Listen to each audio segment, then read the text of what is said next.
ಮಂಡ್ಯ ಜಿಲ್ಲೆ ಕೃಷ್ಣರಾಜಪೇಟೆ ತಾಲೂಕು ಚಂಡೇಕೆರೆ ಸರ್ಕಾರಿ ಹಿರಿಯ ಪ್ರಾಥಮಿಕ ಶಾಲಾ ವತಿಯಿಂದ ಶೈಕ್ಷಣಿಕ ಪ್ರವಾಸವನ್ನು ಹೊರಟಿದ್ದೀವಿ.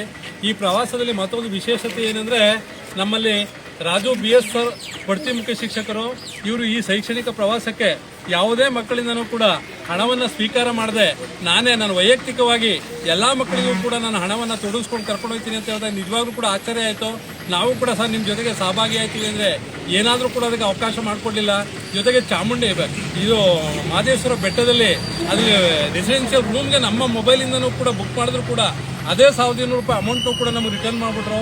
ಸಂಪೂರ್ಣ ನಾನೇ ತೊಡಗಿಸ್ತೀನಿ ಅಂತ ಅಂದ್ಬಿಟ್ಟು ಅವರ ಪ್ರಮುಖ ಉದ್ದೇಶ ಏನಪ್ಪ ಅಂತ ಅಂದರೆ, ನಾನು ಬಂದಮೇಲೆ ಈ ಶಾಲೆನೂ ಕೂಡ ಹಾಜರಾತಿ ದೃಢೀಕರಣ ಜಾಸ್ತಿ ಆಗಿದೆ. ಹಾಗಾಗಿ ಇದೇ ರೀತಿ ಹಾಜರಾತಿ ದೃಢೀಕರಣ ಜಾಸ್ತಿ ಆಗಲಿ, ಮಕ್ಕಳ ಕಲಿಕೆನೂ ಕೂಡ ಚೆನ್ನಾಗಿದೆ.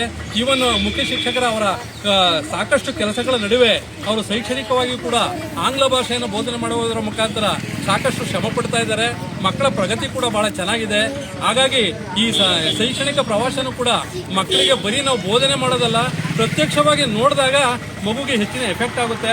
ಹಾಗಾಗಿ ನಾನು ಶೈಕ್ಷಣಿಕ ಪ್ರವಾಸನ HBS ಆದ್ರಿಂದ ಕರ್ಕೊಂಡೋಗಿ ಮಕ್ಕಳಿಗೆ ಮನವರಿಕೆ ಮಾಡೋ ಟೈಪ್ ನಾನು ಮಾಡ್ತೀನಿ ಅಂತ ಹೇಳಿ ಸಾಕಷ್ಟು ದೃಢ ವಿಶ್ವಾಸದಿಂದ ನಮ್ಮ ಎಲ್ಲ ಶಿಕ್ಷಕರ ಸಹಕಾರವನ್ನು ತಗೊಂಡು ಮಾಡಿದ್ದಾರೆ. ಅವ್ರಿಗೆ ನಮ್ಮ ಚಂಡೇಕೆರೆಯ ಗ್ರಾಮದ ಪರವಾಗಿ ತುಂಬ ಹೃದಯದ ಧನ್ಯವಾದಗಳನ್ನು ಅರ್ಪಿಸ್ತೇನೆ. ಹಾಗೆ ಚಂಡೇಕೆರೆದ ಗ್ರಾಮದ ಎಲ್ಲ ಜನತೆಯ ಈ ಮೂಲಕ ನಾನು ಕೇಳ್ಕೊಳ್ಳೋದೇನಪ್ಪ ಅಂತಂದ್ರೆ, ಶಿಕ್ಷಕರ ಈಗ ನಾವು 5 ಜನ ಶಿಕ್ಷಕರಿದ್ದೀವಿ. ನಿಮ್ಮ ಮಕ್ಕಳಿಗೆ ಕಲಿಕೆನೂ ಕೂಡ ಜಾಸ್ತಿ ಹೋಗುತ್ತೆ. ಇಂಥ ಶಿಕ್ಷಕರು ಈಗ ನಿಮ್ಮಲ್ಲಿ ತಾನೇ ಹಣವನ್ನು ತೊಡಗಿಸೋ ಮುಖಾಂತರ ಶೈಕ್ಷಣಿಕ ಪ್ರವಾಸನ ಕೈಗೊಂಡಿದ್ದಾರೆ. ಇಂಥ ಪ್ರೋಗ್ರಾಮ್ಗಳು ಮುಂದೆ ಕಂಟಿನ್ಯೂ ಆಯ್ತವೆ.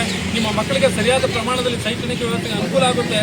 ದಯಮಾಡಿ ಎಲ್ಲರೂ ಕೂಡ ನಮ್ಮ ಸರ್ಕಾರಿ ಶಾಲೆಗೆ ಸೇರ್ಸಕ್ಕೆ ಅವಕಾಶ ಮಾಡಿಕೊಡಿ ಅಂತ ಹೇಳ್ತಾ ರಾಜು ಮಾಸ್ಟರ್ ಯಾರು ನಮ್ಗೆ ಯಾರು ಗೊತ್ತಿಲ್ಲ.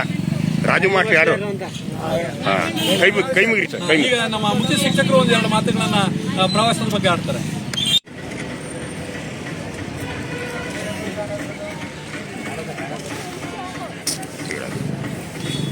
ಮಾತಾಡ್ಸ್ಬಿಡಲ್ಲ ಒಂದೆರಡು ಆಗಿಲ್ವಾ?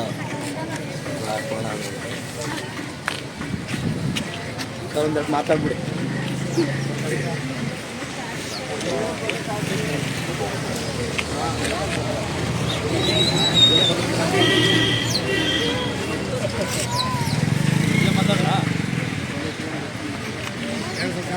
ನಾನು ಈ ಶಾಲೆಗೆ ಬಂದು 3 ವರ್ಷ ತುಂಬಿ 4ನೇ ವರ್ಷ ನಡೀತಾ ಇದೆ ಸರ್. ಇಲ್ಲಿ ನಾನು ಬಂದಿದ್ದ ಈಚೆಗೆ ಶಾಲೆಯಲ್ಲಿ ನಾವು ಹೇಳ್ಕೋಬಾರ್ದು ನಾನು ಮಾಡಿದ್ದೀನಿ ಅಂತ. ಒಳ್ಳೆ ಮಕ್ಕಳ ಹಾಜರಾತಿ ಎಲ್ಲವನ್ನು ನಾನು ಉತ್ತಮಪಡಿಸೋಕ್ಕೆ ನಾನು ಸ್ವತಃ ಗತಾಯ ಪ್ರಯತ್ನ ಮಾಡ್ತಾ ಇದ್ದೀನಿ. ಮಕ್ಕಳಿಗೆ ಸರ್ ಹೇಳಿದಾಗೆ ಆಂಗ್ಲ ಭಾಷೆಗೆ ನಾನು ಹೆಚ್ಚು ಒತ್ತು ಕೊಡ್ತಾ ಇದ್ದೀನಿ. ಏನು ಇಲ್ಲಿ ಬರ್ತಕ್ಕಂಥ ಮಕ್ಕಳೆಲ್ಲ ಬಡತನದ ಮಕ್ಕಳು, ಬಡ ಮಕ್ಕಳಾದ್ದರಿಂದ ಏನೋ ನನ್ನ ಸೇವಾ ಅವಧಿಯಲ್ಲಿ ಈ ಮಕ್ಕಳಿಗೆ ಸುಮ್ಮನೆ ಪಾಠ ಹೇಳೋದಕ್ಕಿಂತ ಮುಖ್ಯವಾಗಿ ಹೊರಗಡೆ ಸ್ಥಳಗಳನ್ನು ಪರಿಚಯ ಮಾಡಿದ್ರೆ ಆ ಮಕ್ಕಳ ಮುಂದಿನ ಭವಿಷ್ಯಕ್ಕೆ ಉತ್ತಮ ದಾರಿದೀಪವಾಗುತ್ತೆ ಅಂತ ಅಂದ್ಬಿಟ್ಟು ನಾನು ನನ್ನ ಸ್ವಂತ ಇದರಿಂದ ನಾನು ಈ ಒಂದು ಕೆಲಸವನ್ನು ಕೈಗೆತ್ತಿಕೊಂಡಿದ್ದೀನಿ. ಭಾರಿ ಇಂಪ್ರೂವ್ಮೆಂಟ್ ಆಗಿದೆ. ನಮಗೆ ಸದಾಕಾಲ ಹಿಂಗೆ ಮಾಡ್ಕೊಳ್ಳಿ ಅಂತ ನಮಗೆ ಆಯಸ್ಸು ಆರೋಗ್ಯ ಕೊಟ್ಟು ಸರ್, ಮಕ್ಕಳನ್ನ ಈಗ ಟೂರ್ ಕರ್ಕೊಂಡು ಹೋಗ್ತಾರಲ್ಲ, ಮನಸ್ಸಿಗೆ ಏನು ಅನಿಸ್ತದೆ ಸರ್? ನಮಗೆ ಒಳ್ಳೇದು ಅನಿಸ್ತದೆ. ಆದರೆ ಅವರು ವೈಯಕ್ತಿಕವಾಗಿ ಅವರ ಸ್ವಂತ ದುಡ್ಡಿಂದ ಕರ್ಕೊಂಡು ಹೋಗ್ತಾ ಇದ್ದಾರೆ. ಅವ್ರಿಗೆ ಇನ್ನೂ ಹೆಚ್ಚಿನಾಗಿ ಪೋಷಕರು ಯಾವುದೇ ಸಹ ಹಣ ಏನೋ ಸಹ ಇದು ಮಾಡಿ ಯಾರು ಏನು ಎಲ್ಲಿವರೆಗೂ ಯಾವುದು ಕೇಳಿಲ್ಲ ಸರ್. ಡೊನೇಷನ್ ಯಾವುದೇ ಪ್ರತಿಯೊಂದು ಯಾವುದೇ ₹1 ದುಡ್ಡಿಲ್ಲದೇ ಇಲ್ಲಿವರೆಗೂ ಸರ್ಕಾರಿ ಕೆಲಸದಲ್ಲಿ ಇದು ಮಾಡಿಕೊಂಡು ಅವ್ರು ದಿನನಿತ್ಯ ಅಲ್ಲಿ ಮೊಟ್ಟೆ ಇದಲ್ಲಿ ದಿನನಿತ್ಯ ತೆಗೆದುಕೊಡ್ತಾ ಇದ್ದಾರೆ. ಒಳ್ಳೆ ಮಾತು ಅಂತ ನಾನು ಹೇಳ್ತೇನೆ. ಇದನ್ನ ಏನು ಪ್ರವಾಸಕ್ಕೆ ಕರ್ಕೊಂಡು ಹೋಗ್ತಾ ಇದ್ದಾರೆ ಮಕ್ಕಳನ್ನ, ಅದ್ರದ್ದು ಬರೀ ದುಡ್ಡು ಎಲ್ಲ ಅವರೇ ಬರ್ತಾ ಇದ್ದಾರೆ. ನಮ್ಮ ಹೆಸರು ಸರ್? ಹರಿ ಸರ್. ಕಷ್ಟ ಕೊಟ್ಟು ಸೇರಿಸ್ತಾರೆ. ಆದರೆ ನಮ್ಮ ಶಾಲೆ ಎಷ್ಟು ಮುಂದುವರಿತಿರುತ್ತೆ ಖುಷಿ ಆಗುತ್ತೆ. ಈ ಸರ್ ಬಂದ್ಮೇಲೆ ಎಲ್ಲದರಲ್ಲೂ ಮುಂದುವರಿತೈತೆ. ಇನ್ನೂ ಮುಂದುವರಿದ್ರೆ ಉತ್ತಮ ಸ್ಕೂಲಾಗಿ ಉಳಿಯುತ್ತೆ. ಅದಕ್ಕೆ ಇಷ್ಟ ಹೇಳಕ್ಕೆ ಇಷ್ಟ. ನೀವು ಹೇಳ್ತಾರ ಇದರಲ್ಲಿ ಸರ್ಕಾರಿ ಶಾಲೆ ಕೆಲವು ಇದರಲ್ಲಿ ಮುಚ್ಚುತ್ತಾ ಇದೆ. ಇಂಥ ಶಿಕ್ಷಕರಿದ್ರೆ ಇನ್ನೂ ಉತ್ತಮದಲ್ಲಿ ಬೆಳೆಯುತ್ತೆ.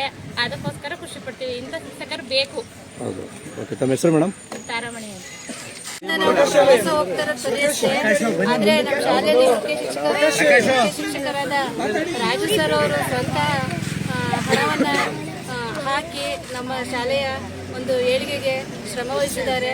ಅವರಿಗೆ ಎಲ್ಲರ ಪರವಾಗಿ ನಾವು ಧನ್ಯವಾದಗಳನ್ನು ತಿಳಿಸ್ತಾ ಇದ್ದೀವಿ. ಪದವೀಧರ ಶ್ರಮ ಶಿಕ್ಷಕಿಯಾಗಿ 2 ವರ್ಷ ಆಯಿತು ಈ ಶಾಲೆಗೆ ಬಂದು. ನಮ್ಮ ಮುಖ್ಯ ಶಿಕ್ಷಕರಾದಂತಹ ರಾಜು BS ಸರ್ ಅವರು ತುಂಬಾ ತೊಡಗಿಸ್ಕೊಳ್ತಾರೆ.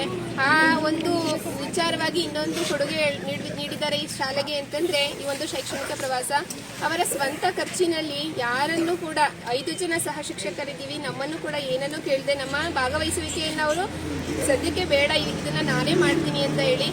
ಕಾರಣ ಇಷ್ಟೇನೆ, ಸರ್ಕಾರಿ ಶಾಲೆಗಳು ಅವುಗಳ ಅವನತಿ ಹೊಂದ್ತಾ ಇದೆ, ಅದನ್ನ ಕಡಿಮೆ ಮಾಡಬೇಕು, ನಮ್ಮ ತೆಂಡಕೆರೆ ಶಾಲೆಯನ್ನ ಅಲ್ಲಿ ಹಾಜರಾತಿಯನ್ನ ಹೆಚ್ಚು ಮಾಡಬೇಕು ಅನ್ನೋ ಉದ್ದೇಶ ಒಂದು. ಆಮೇಲೆ ಸರ್ಕಾರಿ ಶಾಲೆಗಳು ಅಂತ ಮೂಗು ಮುರಿತಾ ಇದ್ದಾರಲ್ವಾ, ಸೊ ಅದನ್ನ ನಮ್ಮ ಒಂದು ಉದಾಹರಣೆಯ ಮೂಲಕ ನಾವು ಅದನ್ನ ನಿವಾರಿಸಬೇಕು ಅನ್ನೋದು ಒಂದು ಕೂಡ ಅವ್ರದ ದೇವೋದ್ದೇಶವಾಗಿದೆ. ಸೊ ಹಾಗಾಗಿ ಅವರಿಗೆ ಆ ಭಗವಂತ ಆಯುಷ್ ಆರೋಗ್ಯ ಇದೇ ರೀತಿಯ ಉಪಕಾರ ಮನೋಭಾವನೆಯನ್ನ ಕೊಡ್ಲಿ ಅಂತ ಬೇಡ್ಕೊಂತ ಒಂದೆರಡು ಮಾತನ್ನು ಶಾಲೆಗೆ ಬಂದು 1 ತಿಂಗಳಾಗಿದೆ ಅಷ್ಟೇ. ನಾನು ಮತ್ತು ರಾಮಚಂದ್ರ ಸರ್ ಅವರು ಈ ಶಾಲೆ ಬಂದ ಮೇಲೆ ಅವರುಗಳು ಅವರ ಸಹಪಾಠಿತ್ವದಲ್ಲಿ ನಾವು ಭಾಗಿಯಾಗಿದ್ದೀವಿ. ಆದರೆ ರಾಜು ಸರ್ ಅವರು ನಮಗೆ 15-20 ವರ್ಷದಿಂದ ಪರಿಚಯ ಇದ್ದಾರೆ. ಅವರು ಮುಖ್ಯ ಶಿಕ್ಷಕರ ಆದಮೇಲೆ ಇಲ್ಲಿ ತೆಂಡಕೆರೆ ಬಂದಿದ್ದಾರೆ. ಅವರು ತೆಂಡಕೆರೆ ಬಂದಮೇಲೆ ಅವರು ಸರ್ಕಾರಿ ಶಾಲೆಗಳನ್ನು ಉದ್ಧಾರ ಮಾಡಬೇಕು ಮತ್ತು ಅವರ ಪೋಷಕರುಗಳನ್ನು ಮನವೊಲಿಸೋದು ಮತ್ತು ಮಕ್ಕಳುಗಳನ್ನು ಸೇರಿಸುವಂಥದ್ದು ಭಾಳ ಶ್ರಮಪಟ್ಟಿದ್ದಾರೆ. ಹಾಗಾಗಿ ನಾವು ಅವರಿಗೆ ಕೈ ಜೋಡಿಸಿದ್ದೀವಿ. ಹಾಗಾಗಿ ಈಗ ಅವರು ಮಕ್ಕಳ ಪ್ರವಾಸವನ್ನು ಮಾಡೋಣ ಅಂತ ಹೇಳಿದಾಗ ಅವರು 1-2 ದಿನ ಹೇಳಲೇ ಇಲ್ಲ ಏನುವೇ. ಅವರು ಮಕ್ಕಳುಗಳಿಗೆಲ್ಲ ನಾವು ದುಡ್ಡು ಹೇಳ್ಬಿಟ್ಟಿದ್ವಿ. ಆಮೇಲೆ ಏನು ಮಾಡಿದ್ರು ಅವರು, ಮಕ್ಕಳುಗಳು ಬೇಡಿ ಸರ್ ಅಂತ ವಸೂಲಿ ಮಾಡೋದು. ಎಲ್ಲ ಬಡ ಮಕ್ಕಳುಗಳಿದ್ದಾರೆ, ಕೆಲವು ಮಕ್ಕಳುಗಳು ಕೊಡ್ತಾರೆ, ಕೆಲವರು ಬರಲ್ಲ ಅಂತಾರೆ. ಮೊದಲು ಇಲ್ಲಿ ಸಂತೆ ಇದೆ, ಸಂತೆ ಮಾಡಿದಲ್ಲಿ ಕೆಲವು ಹುಡುಗರಿದ್ದಾರೆ, ಮುಸ್ಲಿಂ ಹುಡುಗರುಗಳಿದ್ದಾರೆ. ಅವರೆಲ್ಲ ಇರೋದ್ರಿಂದ ಏನು ಮಾಡಿದ್ರು, ಬೇಡಿ ಎಲ್ಲರನ್ನೂ ಕರ್ಕೊಂಡ್ಬಿಡೋದ ನಾವು ಒಟ್ಟಿಗೆ, ನಾನೇ ಪೂರ್ತಿ ಖರ್ಚನ್ನು ನಾನು ವಹಿಸ್ಕೊತೀನಿ ಅಂತ ಹೇಳಿ ನಮ್ಮಿಂದಲೂ ಒಂದು ನಯಾ ಪೈಸೆನ ಅವರು ವಸೂಲಿ ಮಾಡಲಿಲ್ಲ ಅವರು. ಹಾಗಾಗಿ ಮಕ್ಕಳಿಂದ ನಾವು ದುಡ್ಡನ್ನು ವಸೂಲಿ ಮಾಡಿದರೆ ಅವರ ಸ್ವಂತ ಖರ್ಚಿಂದವ ಸರ್ಕಾರಿ ಶಾಲೆ ಬೆಳಿಬೇಕು, ಉಳಿಬೇಕು, ಸರ್ಕಾರಿ ಶಾಲೆಗೆ ಪೋಷಕರೆಲ್ಲ ಮಕ್ಕಳನ್ನು ಸೇರಿಸಬೇಕು ಅನ್ನೋ ಉದ್ದೇಶದಿಂದ ಇದೊಂಥರ ಆಂದೋಲನದಾಗಿ ನಾವು ಮಾಡಿ ದಾಖಲಾತಿ ಎತ್ತಲಿ ಅಂತೇಳಿ ನಾವು ಈ ಕಾರ್ಯಕ್ರಮವನ್ನು ಮಾಡ್ತಾಯಿದ್ದೀವಿ. ಈ ಕಾರ್ಯಕ್ರಮಕ್ಕೆ ಸಹಕಾರ ನೀಡಿದಂಥ ನಮ್ಮ ಮುಖ್ಯ ಶಿಕ್ಷಕರಾದಂಥ BS ರಾಜುರವರಿಗೆ ಎಲ್ಲರ ಪರವಾಗಿ ನಾವು ಅಭಿನಂದನೆ ಹೇಳೋದು. ಮಗು ಇದೆ, ಭಾರಿ ಫಾಸ್ಟ್ ಆಗಿದೆ. ಈವನ್ ಹಿಂಗೆ ಆಂಗ್ಲ ಭಾಷೆಯನ್ನು ಭಾರಿ ಚೆನ್ನಾಗಿ ಓದುತ್ತೆ. ಅದಕ್ಕೆ ಕಾರಣಕರ್ತನೆ ನಮ್ಮ ರಾಜು ಸರ್ ಅವರು ಪ್ರತಿದಿನ ಶಾಲೆಗೆ ಬಂದಾದ್ಮೇಲೆ ಇಲ್ಲೆಲ್ಲ ವೈಯಕ್ತಿಕವಾಗಿ ತೊಡಗಿಸಿ ಸಂತೆ ಮೇಳ ಒಂದು ರೌಂಡ್ ಹಾಕೊಂಬರ್ತಾರೆ. ರೌಂಡ್ ಹಾಕೊಂಬಂದು ಆ ಮಕ್ಕಳನ್ನ ಇಲ್ಲಿ ಸೇರಿಸ್ಕೊಂಡು ಅವಕ್ಕೆ ಕಲಿಕೆಗೆ ಉದ್ಧಾರ ಮಾಡೋರು ಅಂತ ಅಂದ್ರೆ ಇವತ್ತು ನೋಡಿದೀವಿ ನಾವು ರಾಷ್ಟ್ರಪತಿ ದ್ರೌಪದಿ ಮುರ್ಮು ಅವರವರೆಗೂ ಕೂಡ ನಾವು ನೋಡಿದೀವಿ. ಬಹಳ ಕೆಳಮಟ್ಟದಲ್ಲಿ ಇರೋರು ಕೂಡ ಉತ್ತಮ ಮಟ್ಟಕ್ಕೆ ಹೋಗ್ಲಿಕ್ಕೆ ಇಂಥ ಶಿಕ್ಷಕರಿದ್ರೆ ಈಗ ಆ ಮಗು ಮುಂದೊಂದು ದಿನ ಏನಾದ್ರು ಒಂದು ಆಗುತ್ತೆ, ಅಷ್ಟು ಫಾಸ್ಟ್ ಇದೆ ಒಂದು ಮಗು. ಈಗ ಅದು ನೆಕ್ಸ್ಟ್ ಮೆಮೊರಿ ಮಾಡ್ಕೊಬೋದು ಈ ರಾಜು ಶಿಕ್ಷಕರನ್ನ.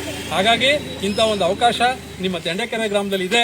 ದಯಮಾಡಿ ಇಲ್ಲಿನ ಜನತೆ ಇಲ್ಲಿಗೆ ಮಕ್ಕಳನ್ನ ಹೆಚ್ಚಿನ ಪ್ರಮಾಣದಲ್ಲಿ ಸೇರಿಸೋದ್ರ ಮುಖಾಂತರ ನಿಮ್ಗೆ ಗೊತ್ತಿರಬೇಕು, ಮಕ್ಕಳ ಸಂಖ್ಯೆ ಜಾಸ್ತಿ ಆದಷ್ಟು ಶಿಕ್ಷಕರ ಪ್ರಮಾಣ ಜಾಸ್ತಿ ಆಗುತ್ತೆ. ಹಾಗೆ ನಿಮ್ಮ ಮಕ್ಕಳಿಗೆ ತಲುಪುವಂತ ವಿಚಾರನೂ ಕೂಡ ಜಾಸ್ತಿ ಆಗುತ್ತೆ. ಹಾಗಾಗಿ ದಯಮಾಡಿ ಹಾಜರಾತಿನ ಇಂಪ್ರೂವ್ಮೆಂಟ್ ಮಾಡಕ್ಕೆ ಇವತ್ತು ನಮ್ಮ ರಾಜು ಸರ್ ಆರ್ಥಿಕವಾಗಿ ಏನ್ ತೊಡಗಿಸಿದಾರೋ ಅದಕ್ಕೆ ನೀವೆಲ್ಲರೂ ಕೂಡ ಸಹಕಾರ ಮಾಡಬೇಕು ಅಂತ ಕೈ ಮುಗಿದು ನಿಮ್ಮಲ್ಲಿ ವಿನಂತಿ ಮಾಡ್ತೀನಿ.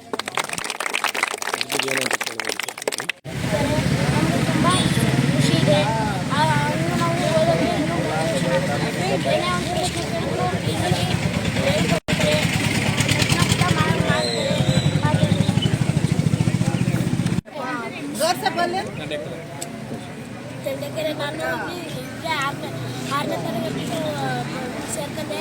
ನಾನು 2 ವರ್ಷ ಆದರೂ ನಮ್ಮ ಸರ್ಕಲೆಲ್ಲ ನಮ್ಮ ಜೊತೆ ಹೋಗ್ತಾರೆ. ನಮಗೆ ಈ ಸಲ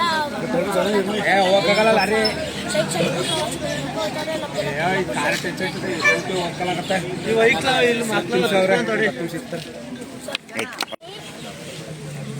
ನಾನು ಸರ್ಕಾರಿ ಶಾಲೆಯಲ್ಲಿ ಓದ್ತಾ ಇರೋದು. ನನಗೆ ಪ್ರವಾಸಕ್ಕೆ ಹೋಗೋಕ್ಕೆ ತುಂಬ ಇಷ್ಟ ಇತ್ತು. ಆದರೆ ರಾಜು ಸರ್ ಅವರು ಅವ್ರ ಕೈಯಿಂದಲೇ ಹಣ ಹಾಕಿ ಕರ್ಕೊಂಡು ಹೋಗ್ತಾ ಇದ್ದಾರೆ. ಅದಕ್ಕೆ ನನಗೆ ತುಂಬ ಇಷ್ಟ ಆಯಿತು.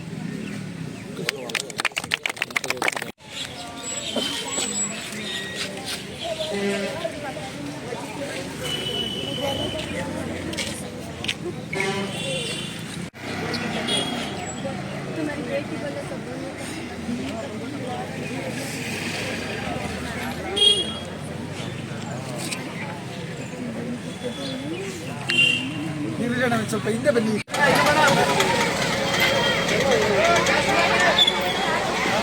ಬನ್ನಿ